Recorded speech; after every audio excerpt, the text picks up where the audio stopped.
Olá, tenho uma palavra para você. Atos dos Apóstolos, capítulo 5, diz assim: Mas um certo homem chamado Ananias, com Safira, sua mulher, vendeu uma propriedade e reteve parte do preço, sabendo-o também sua mulher, e levando uma parte a depositou aos pés dos apóstolos. Disse então Pedro: Ananias, por que encheu Satanás o teu coração para que mentisse ao Espírito Santo e retivesses parte do preço da herdade? Guardando-a não ficava para ti?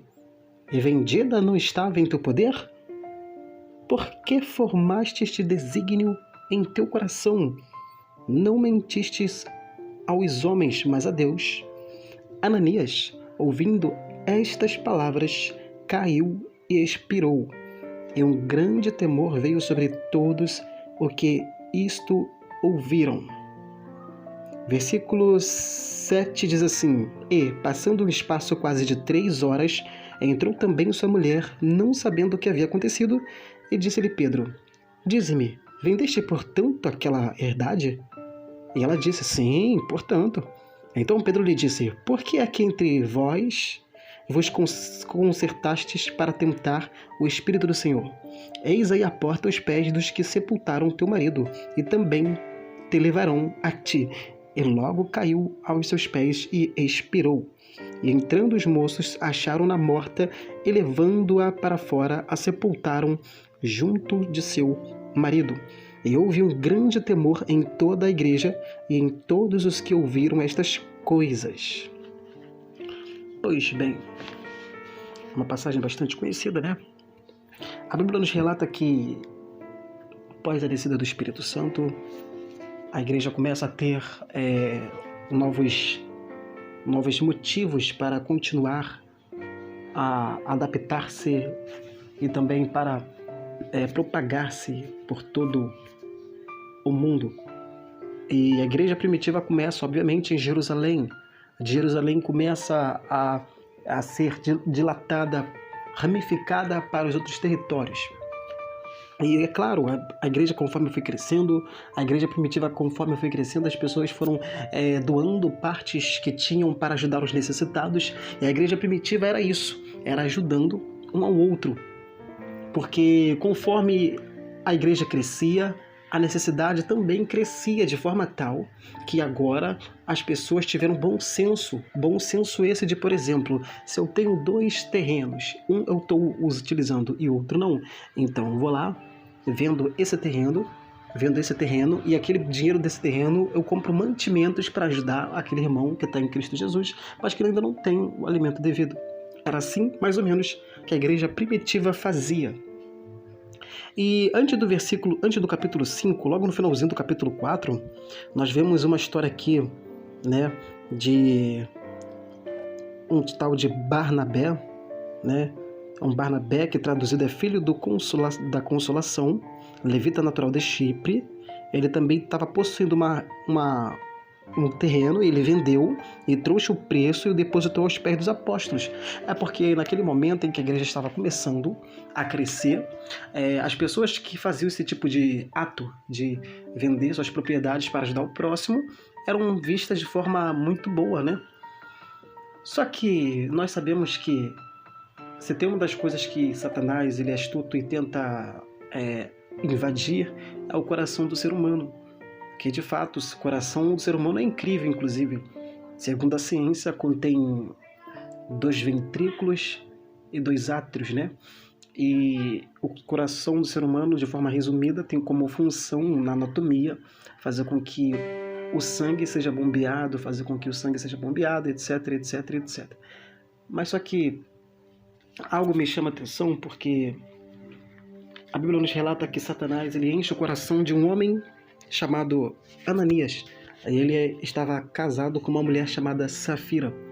Satanás enche o coração desse homem Ananias de tal forma que ele começa a pensar o seguinte: bom, eu vou testar esses camaradas que dizem aí ser cristãos. Mais ou menos isso. Ananias deixou Satanás entrar no coração dele e agora ele quer testar os apóstolos. Ele quer ver se de fato aquilo que está acontecendo é algo a mais do que uma coisa natural. Então ele faz o seguinte: o homem Ananias começa a também envolver a sua esposa nesse negócio totalmente errante perante a face do Senhor. Ele fala assim para a esposa dele: olha, Safira, vamos fazer o seguinte. Eu tenho um planejamento, eu tenho um plano para saber se esses caras são de Deus. Eu tenho um plano para saber se esse tal Espírito Santo realmente é Espírito Santo. Eu tenho um plano. Mas qual é, Ananias, esse plano que você está tanto falando aí? Bom, eu vou fazer o seguinte: eu vou pegar uma parte do meu terreno, eu vou vender essa parte do meu terreno, só que quando eu der o dinheiro para o apóstolo, eu não vou dar o dinheiro por inteiro. Eu vou tirar cerca de metade desse valor e vou deixar para ele para ver se ele vai de fato saber disso. E aí, vamos fazer isso? Tá bom, Ananias, vamos fazer isso. Agora, tanto ele, Ananias, quanto ela, a sua esposa, Safira, começam a fazer isso, ter isso em mente, de querer testar os apóstolos, né? E foi-se. A Bíblia nos relata que ele foi lá, ele fez essa coisa, ele vendeu uma parte do seu terreno, de uma herdade dele, e ele pega o dinheiro não total, mas pela metade, ou talvez uma 10ª parte, não sabemos, mas ele tira uma boa parte, reteve uma parte do dinheiro total e depois deposita aos pés do apóstolo Pedro, porque quando a igreja primitiva estava crescendo, era bem natural das pessoas venderem os seus terrenos, as suas coisas e deixar para os apóstolos administrarem, gerenciarem aquele dinheiro. Pois bem, pensa bem.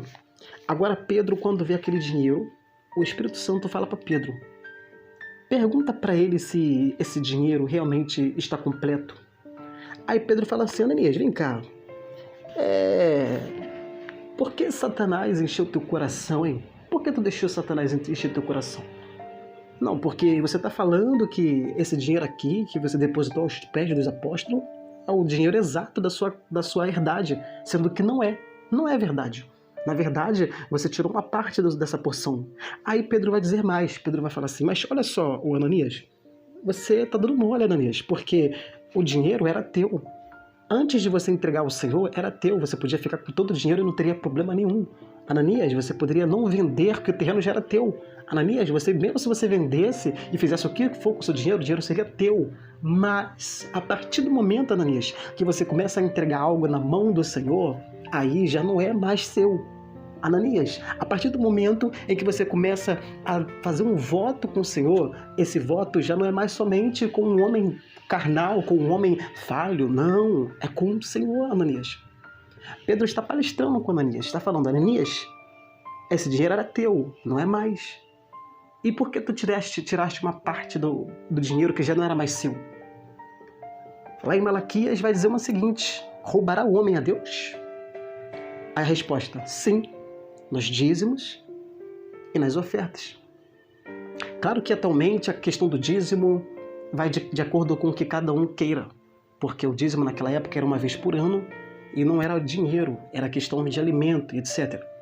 Já na questão da oferta eram tanto pratas quanto ouro, quanto mirras, quanto incensos, aromas, etc.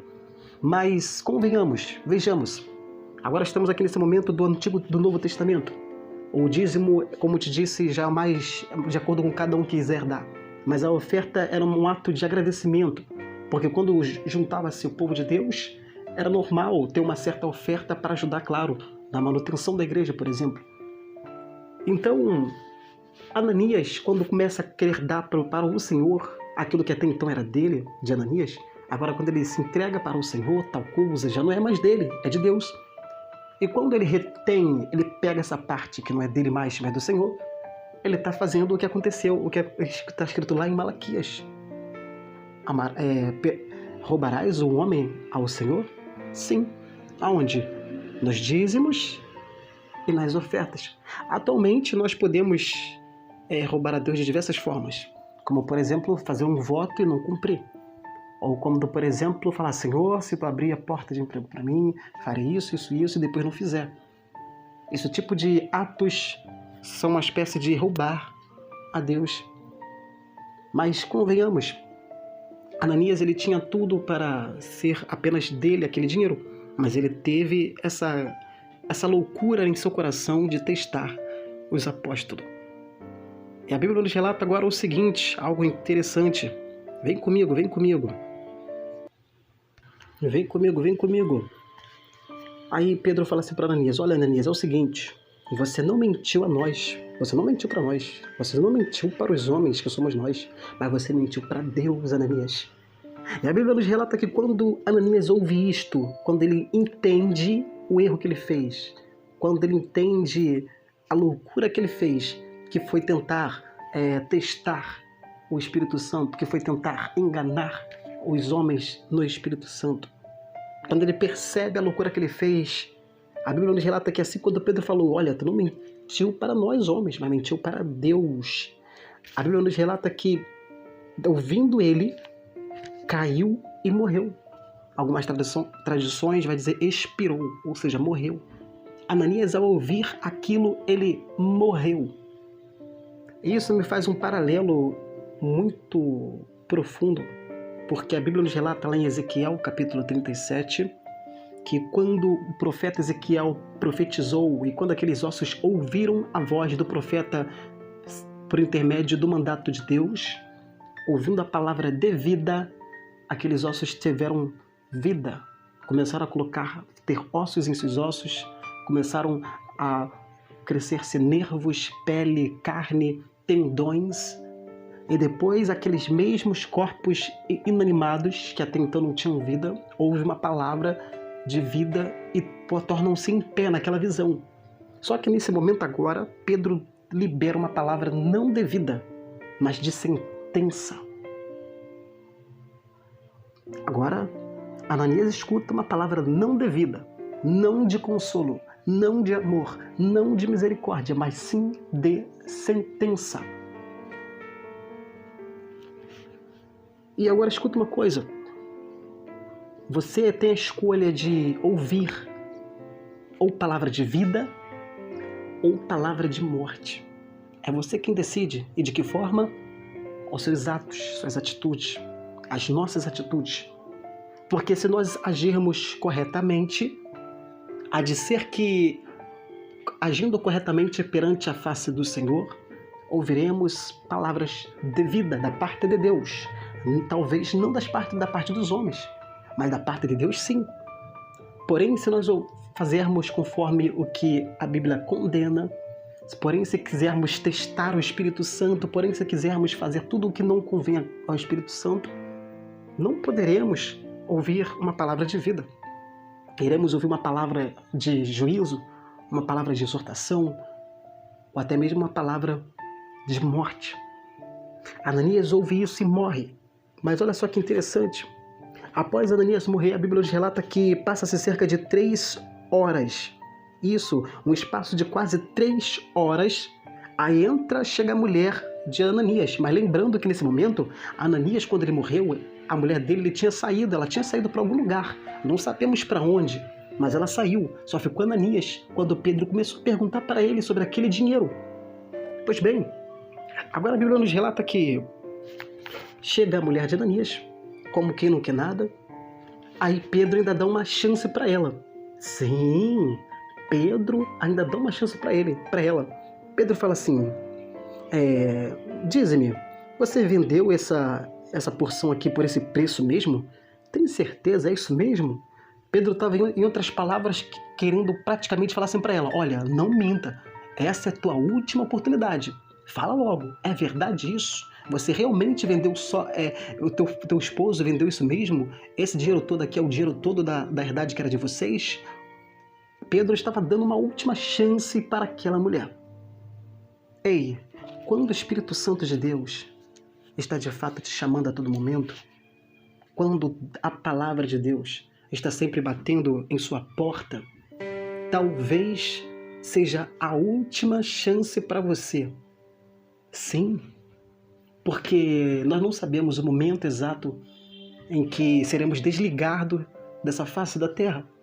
Então, quando nós estamos andando fora da presença de Deus, poderemos ouvir o nosso último momento, poderemos de repente participar de um último culto, quem sabe ouvir uma última pregação, quem sabe ler um último panfleto evangélico, não sabemos. É por isso que temos que estar sempre guardando os nossos corações para que Deus possa nos ajudar nos momentos complicados. Mas se eu estiver afastado dos caminhos do Senhor, eu não vou saber o momento exato, eu não vou saber até quando Deus irá falar através das pessoas para comigo. Essa mulher de Ananias, ela teve essa oportunidade. Perceba que Pedro perguntou para ela: tem certeza que é isso mesmo? E aí que ela, entre aspas, cai do cavalo, porque ela concorda com o esposo. Ela fala: sim, é isso mesmo, sendo que ela sabia que não era isso. Ela já sabia do plano do seu esposo, que ele queria testar os homens com o Espírito Santo. Ela também já sabia que aquele dinheiro não era aquele dinheiro exato. A única coisa que ela não sabia era que o esposo dela já havia morrido pela mesma mentira e que o esposo dela, como ela também agora, está mentindo contra o Espírito Santo de Deus. Será que se Safira soubesse do que aconteceu com o esposo dela, será que ela continuaria afirmando aquela mentira? Não, claro que não. Ela diria: não, pecamos. Ela iria se arrepender. Aliás, Pedro deu uma oportunidade para ela. Só que essa oportunidade de Pedro foi justa. Por quê? Porque se Pedro falasse: olha, o teu esposo morreu porque mentiu. Agora eu vou perguntar para você: e aí, esse dinheiro é certo? Aí ela iria dizer com certeza: não, nós pecamos. Então, por que será que Pedro, movido com o Espírito Santo, não disse para a mulher de Ananias que ele já havia morrido e que ela iria morrer também se caso mentisse? É simples. É porque a consciência do ser humano está sempre embutido no ser humano. Perceba que desde lá no princípio, quando Caim mata Abel, é mais que óbvio que Caim já sabia que aquilo era errado, sendo que nem existia mandamento ainda. O mandamento não matarás, por exemplo, só acontece lá em Êxodo 22, se não me falha a memória. Êxodo 20 ou 22, entre 20 e 22. Mas só que estamos falando em Gênesis, Caim. Só que Caim percebe que matar o seu irmão é errado. Isso é consciência do ser humano. A consciência do ser humano é que diz o que é certo e o que é errado. Eu ouvi um relato dizendo, uma matéria dizendo que se um grupo de pessoas que nunca nem sequer leu a Bíblia habitar numa tal ilha durante anos, essas pessoas não vão precisar ler a Bíblia para saber certas coisas que é errado, como por exemplo, matar o próximo, como por exemplo, mentir, como por exemplo, fazer alguma dessas coisas, dessas atividades que são diabólicas. Então perceba que a consciência, ela em si, ela debate também com as vontades carnais. A consciência do ser humano está embutida no ser humano. Então é muito injusto até chegar naquele grande dia, no juízo final, e a pessoa falar que não sabia disso, não sabia daquilo. Porque mesmo se não teve conhecimento da palavra de Deus, mesmo se não teve acesso à palavra de Deus, todavia, aí já teve a consciência do ser humano. Então não tem como eu, por exemplo, lá no grande dia, falar: mas Senhor, eu não sabia que isso era errado, que aquilo era errado. E a consciência, como fica?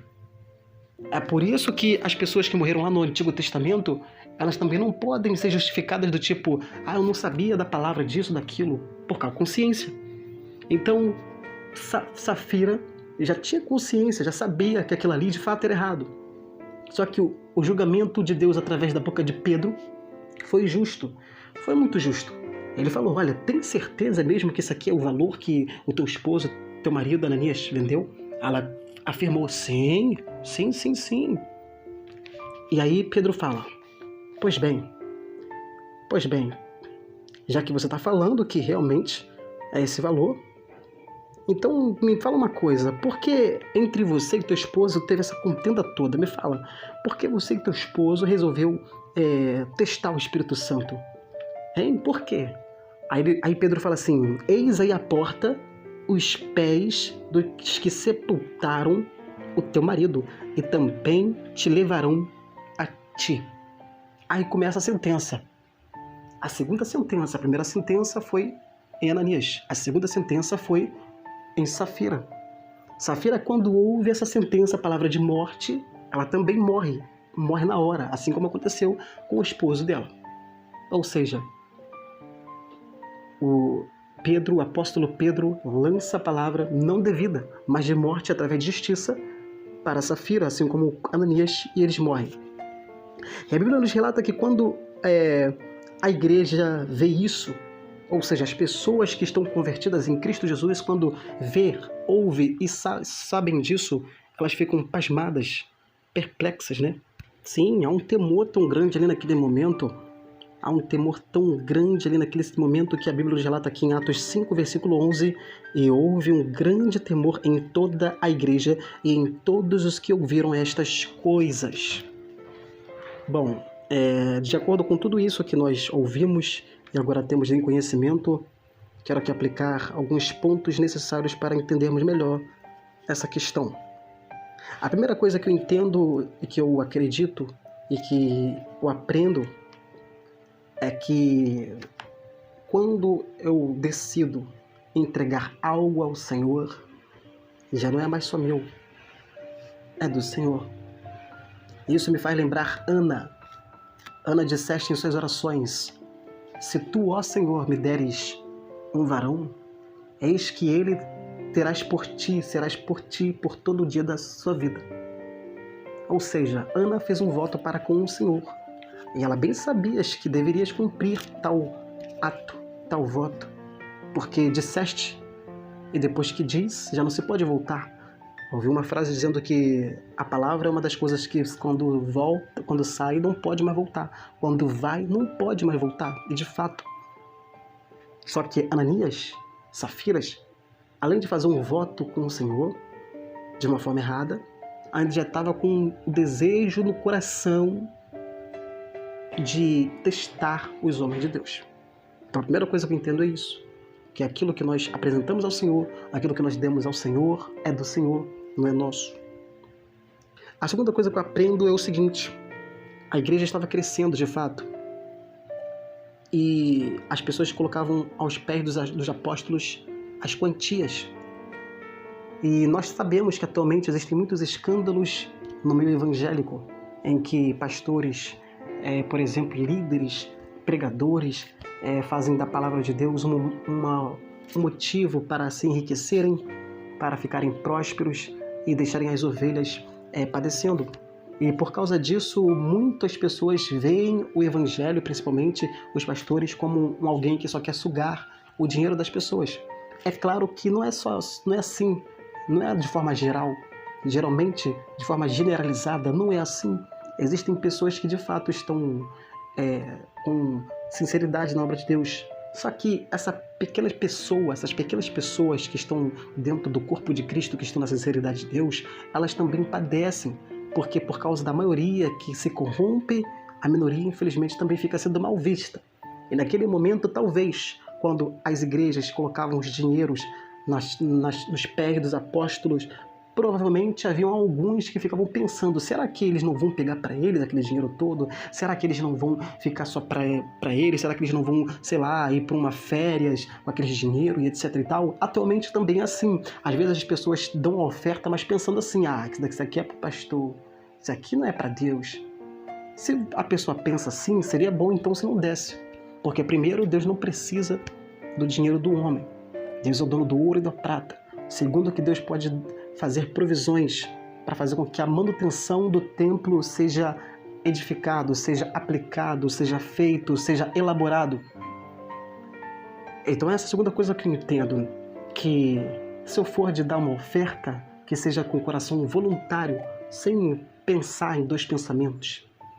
Porque Ananias de repente pensou assim: ora, está tendo muito dinheiro nos pés dos apóstolos. E aí? A terceira coisa que eu entendo é o seguinte: Pedro, ele foi avisado pelo Espírito Santo de que havia faltando-lhe dinheiro. Perceba que Pedro, ele poderia simplesmente deixar quieto. Tipo, tá vendo dinheiro.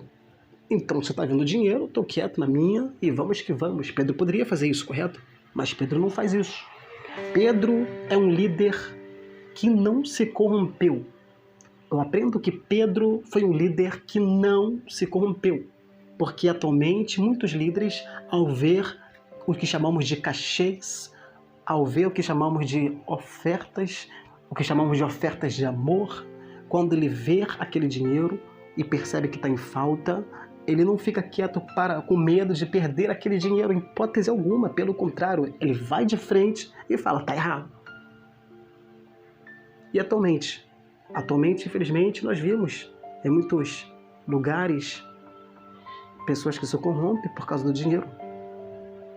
Porque o dinheiro é a origem de todos os males, como diz a Bíblia. E é claro que aqui nessa sociedade, principalmente a sociedade atual que vivemos, é claro que nós necessitamos sim de ter dinheiro para sobreviver, para comprar, para vestir, para comer, isso é óbvio.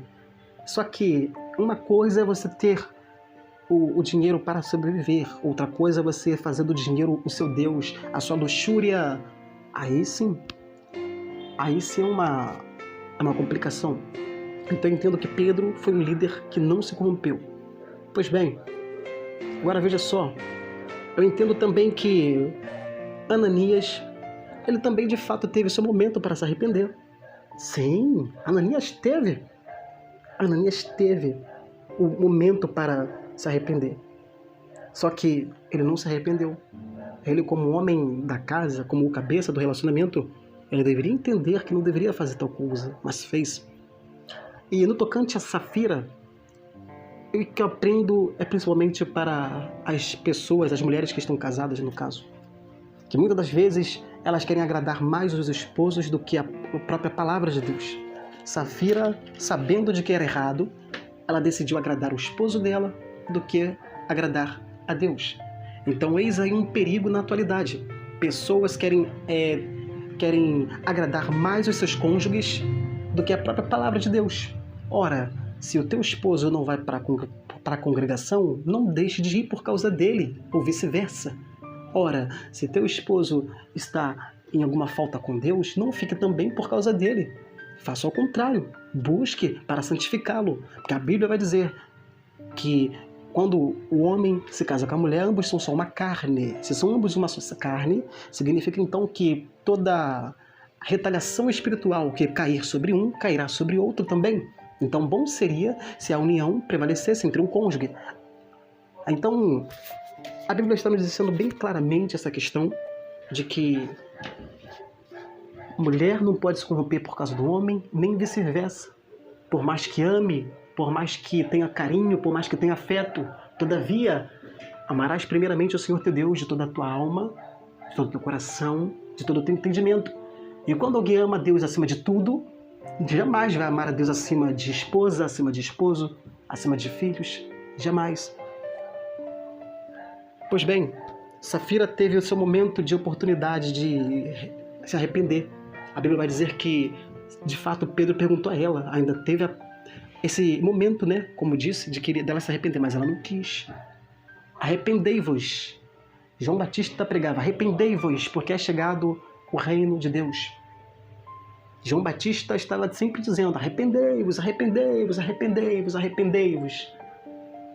Porque João Batista já sabia que muitos que ouviram a sua voz dizendo arrependei-vos, naquele grande dia vai querer se arrepender, mas já era tarde. E como eu falei, aí é o perigo. Porque vivemos o agora, somos jovens demais, temos muito dias pelas frentes, então vamos viver conforme nossos querer. É mais ou menos assim que nós, seres humanos, pensamos. Ainda estou novo. Ainda falta muito tempo para Jesus voltar. Amanhã é mais um dia e eu sei disso. Amanhã eu vou fazer isso, amanhã eu vou fazer aquilo. Amanhã a vida vai ser assim, vai ser assado. Ei, louco, essa noite pedirão a sua alma. E aí, o que tu tens reservado para Deus? Perceba que nós não sabemos nem o que vai acontecer daqui a um segundo. Nós não sabemos nem o que vai acontecer debaixo de nossos narizes. Então, como pode nós, seres humanos, achar que amanhã vai ter um amanhã? E aí? Então, todas as vezes que vier a palavra de Deus para o seu coração, para os nossos corações, não podemos endurecer o nosso coração. Temos que manter firme essa constância na palavra de Deus. Bom, eu entendo que o arrependimento, ele tem que vir, porque se não vier, a justiça de Deus, ela vem. Então, você que ouviu essa mensagem, reflita sobre isso, reflita sobre a questão do juízo de Deus. Reflita sobre a questão de arrependimento. Arrepende-se. Arrependa-se. Se de repente você ainda está em algum pecado, arrependa-se, porque ainda dá tempo. Sim, já é chegada a hora de se arrepender. Sim, com certeza. Já está tempo de se arrepender. O arrependimento, ele acontece de uma única forma. O ser humano querer a atividade do Espírito Santo de Deus. Porque a única pessoa capaz de convencer um homem de seus pecados é o Espírito Santo. Então, todo aquele que quer se arrepender, ele vai ter forças para se arrepender. Porque a palavra de Deus é fiel para dizer que vai cumprir. E que a palavra de Deus não volta vazia. E o que é arrependimento? É eu querer parar de fazer aquilo que eu até então fazia. Arrependimento nada mais é do que eu lutar com toda a minha força, com toda a minha alma, para não mais cometer aquilo que eu antes cometia na velha criatura. Arrependimento é isso. É se arrepender. Entregar tudo na mão do Senhor. Ter uma nova vida, uma nova etapa. Confiar nos pés do Senhor. Isso é arrependimento. Arrependimento não é, por exemplo, eu pecar aqui, pedir perdão e depois voltar a fazer novamente. Isso não é arrependimento. Não é arrependimento. Por exemplo, entre Pedro e Judas. Judas traiu Jesus. Pedro negou Jesus. Judas não se arrependeu, apenas teve remorso. Pedro não teve remorso, se arrependeu. Eis aí uma diferença. No final das contas, Judas não aguentou a pressão, se matou. Porém, Pedro, ele teve seu momento de queda, teve seu momento de desvaneio, teve seu momento de choro, teve seu momento de afastamento até. Mas ele retorna. E quando ele finalmente é convertido em Atos 2, na descida do Espírito Santo, eis aí um novo Pedro. Tanto é que esse mesmo Pedro é que promove essa passagem de Atos 5 pelo qual estamos ouvindo. Olha aí que interessante, o que o arrependimento faz? O arrependimento faz com que uma pessoa fique diferente. O arrependimento faz com que a pessoa seja uma criatura nova, de tal forma que pode gerar dúvidas entre as pessoas. Sim, pode gerar dúvida entre as pessoas, porque arrependimento, quando uma pessoa está procurando arrependimento, a pessoa muda. Mas que nós possamos nos arrepender a cada dia de nossas falhas, de nossos pecados, porque Deus, ele é Deus de misericórdia, mas também Deus é um Deus de justiça. Deus é um Deus de amor, mas também é um Deus de sentença.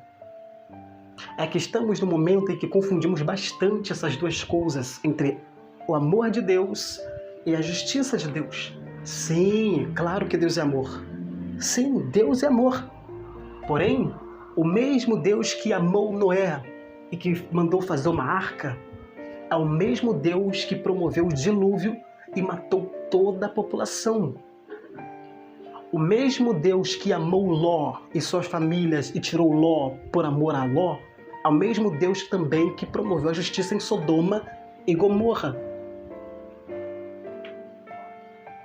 Então perceba que estamos banalizando demais a graça de Deus. Eu quero dizer aqui algo antes de deixar essa mensagem por completa. Estamos aqui em Atos dos Apóstolos. Isso significa no tempo da graça. Isso, no tempo da graça. Em Atos 5, isso é relatado já no tempo da graça. Jesus Cristo já havia morrido na cruz. Jesus Cristo já estava aqui depois na terra cerca de 40 dias. E Jesus Cristo já foi em ascensão aos céus. Jesus Cristo já enviou o Espírito Santo. E agora estamos aqui no tempo da graça. E Paulo e Pedro fazem essas coisas, essas maravilhas de Deus, como juízo para o ser humano. Então, atualmente, é possível alguém mentir para o Espírito Santo de Deus, alguém mentir para Deus e acontecer essa mesma coisa? É possível atualmente? É claro que sim.